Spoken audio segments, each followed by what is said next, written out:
وبرکاتہ۔ دوستوں کیسے ہیں؟ خیریت سے ہیں؟ آج آپ حضرات کے سامنے ایک اہم موضوع کو ڈسکس کرنا چاہتا ہوں۔ اس موضوع کا تعلق ہمارے معاشرے سے ہے، ہمارے گھر سے ہے، ہماری سوسائٹی سے ہے اور ہر آدمی کی نجی زندگی سے ہے۔ ہر آدمی اپنے آپ میں شکوہ بھی کرتا ہے، پریشان بھی ہے۔ وہ موضوع یہ ہے کہ ہر آدمی اپنی بیوی سے پریشان ہے۔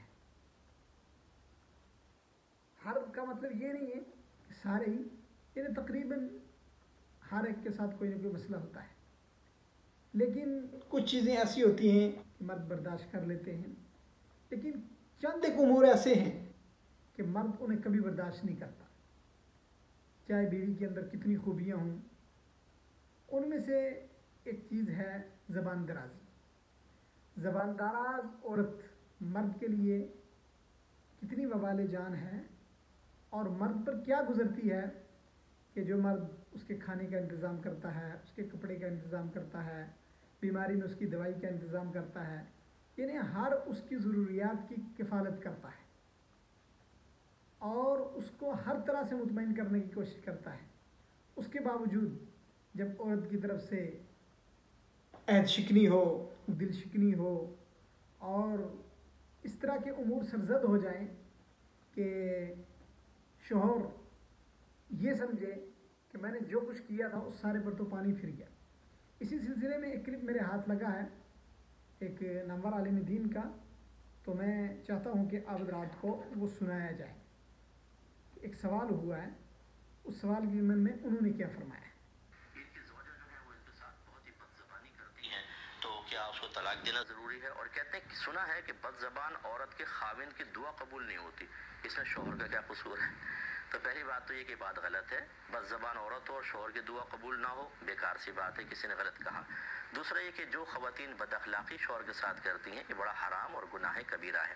میری بہنوں کو چاہیے کہ میں ایک مرد ہوں، اس وجہ سے آپ اس چیز کو فوراً نیگیٹو نہ لے جائیں، بلکہ اپنے نبی کریم صلی اللہ علیہ وسلم کی تعلیم کو بنیاد بنائیں۔ رحمت کونین صلی اللہ علیہ وسلم نے ارشاد فرمایا کہ شوہر کا حق بیان کرتے ہوئے کہ شوہر کا اتنا حق ہے کہ اگر میں کسی مخلوق کو سجدہ کرنے کا حکم دیتا تو بیویوں کو حکم دیتا کہ اپنے شوہروں کو سجدہ کریں۔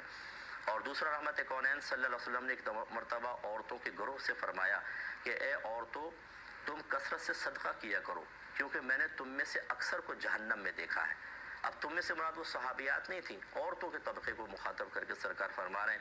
انہوں نے پوچھا رسول اللہ کس وجہ سے؟ فرمایا کہ تم احسان فراموشی کرتی ہو اور ناشکری کرتی ہو۔ عرض کی کیا اللہ کی ناشکری اور اللہ کی احسان فراموشی؟ فرمایا نہیں، شوہر کی۔ پھر فرمایا کہ بعض اوقات شوہر اپنی بیوی کے ساتھ ایک عرصے دراز تک اچھا سلوک کرتا ہے، اور پھر جب اس سے وہ کوئی ناگوار چیز دیکھ لیتی ہے تو وہ کہتی ہے کہ تم نے تو میرے ساتھ کبھی کوئی بھلائی کی ہی نہیں، یعنی تمام احسانات کو فراموش کر دیتی ہے، یہ جہنم میں داخلے کا سبب ہے۔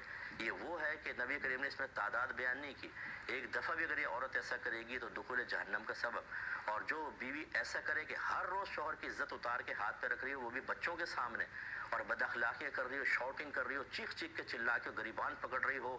اور ایک نے تو شوہر نے کہا مجھے کہ مفتی صاحب میری بیوی نے میرے چہرے پہ تھپڑ مارا، میں کیا کروں؟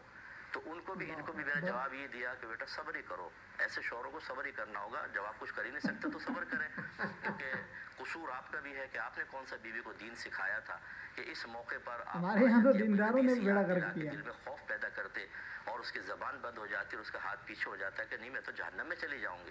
دین کو تو آپ دور رکھتے ہیں، دین یاد ہی اس وقت آتا ہے کہ جب ہمارے ذاتی مفادات پہ ضرب لگ۔ بہرحال مفتی صاحب نے اس کے اندر مردوں کی جو غلطی ہیں ان کو بھی ہائی لائٹ کیا ہے کہ دین سکھایا جائے۔ دوستو، یہ ایک واقعی ایسا امر ہے جس پر ہم سب کو غور کرنے کی ضرورت ہے۔ ایک خوشحال گھر کے لیے ضروری ہے کہ میاں بیوی ایک دوسرے کے اوپر اعتماد کریں، اور اعتماد کے لیے بنیاد اور زینہ خود عورت ہے۔ عورت ایک ریموٹ کی حیثیت رکھتی ہے۔ اگر عورت اپنے خاوند کو مطمئن کرنا جانتی ہے، اس کے لیے اپنے کردار، اپنے اخلاق، اپنے اطوار، سب سے بنیادی چیز یہی ہے۔ چاہے کہ اس سے اور کتنے منافع ہوں، اگر اس کے اخلاق اچھے نہیں، اس کا کردار اچھا نہیں ہے، اس کی سوچ اچھی نہیں ہے، اور سب سے بڑی جو تکلیف ہوتی ہے وہ بد زبانی کی وجہ سے ہوتی ہے۔ ہمیشہ شوہر جو باغی ہوتا ہے وہ عورت کی وجہ سے ہوتا ہے۔ عورت اگر اس پہ یہ ایک تفصیلی موضوع ہے، پھر کبھی اس پہ ڈسکس کریں گے انشاءاللہ۔ آج کے لیے اتنا ہی، یہ پیغام، یہ کلپ میرے ہاتھ لگا تھا، میں نے سوچا اس کے اوپر بات ہو جائے، تو اس کو آپ کلپ کو شیئر کریں، آگے دوستوں تک پہنچائیں، اور ہمارے چینل کو ضرور سبسکرائب کریں۔ السلام